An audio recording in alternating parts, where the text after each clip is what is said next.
An electrician received serious burns to his face and hands when an arc flash explosion occurred while working live.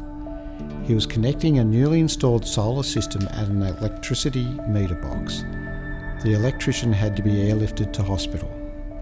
If you work with solar installations, keep your people safe. Text, safety alert, solar installations, electrical risks. Trevor Savage, SafeWork New South Wales Inspector. Installing solar panels exposes workers to serious risks, including electric shock and arc flash explosions, which can lead to serious injury or death.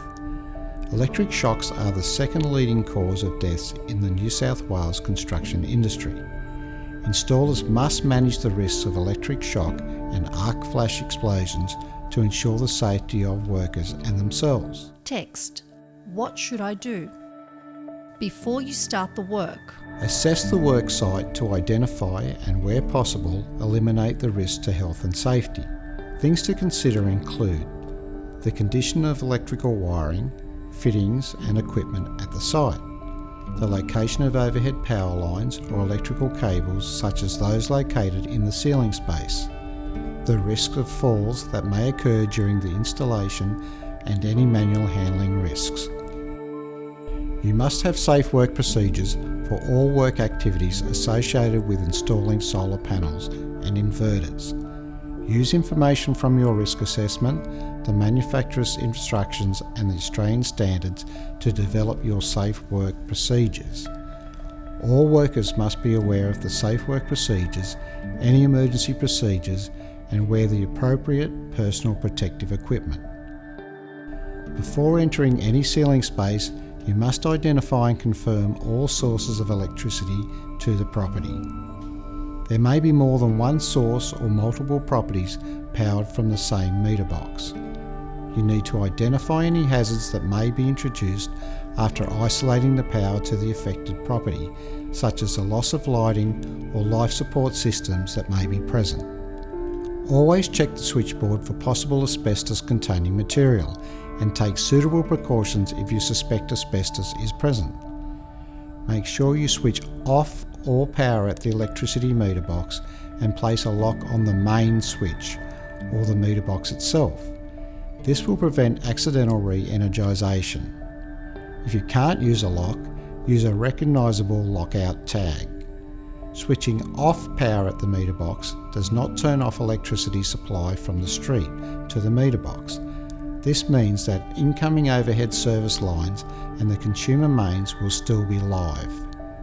Do not carry out electrical work while equipment is energised.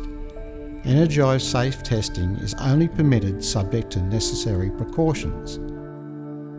If you find any damaged wiring or appliances within the ceiling space, exit safely and report it to the owner or person in control of the property for proper repair. When working within a ceiling space, you must always treat electrical cables as live unless they have been isolated and proven dead. The safe work principle, test for dead before you touch, must always be applied. Be aware of electricity being generated from the solar panels being installed. If you use plug-in power tools or extension leads, you must make sure they are inspected, tested and maintained on a regular basis.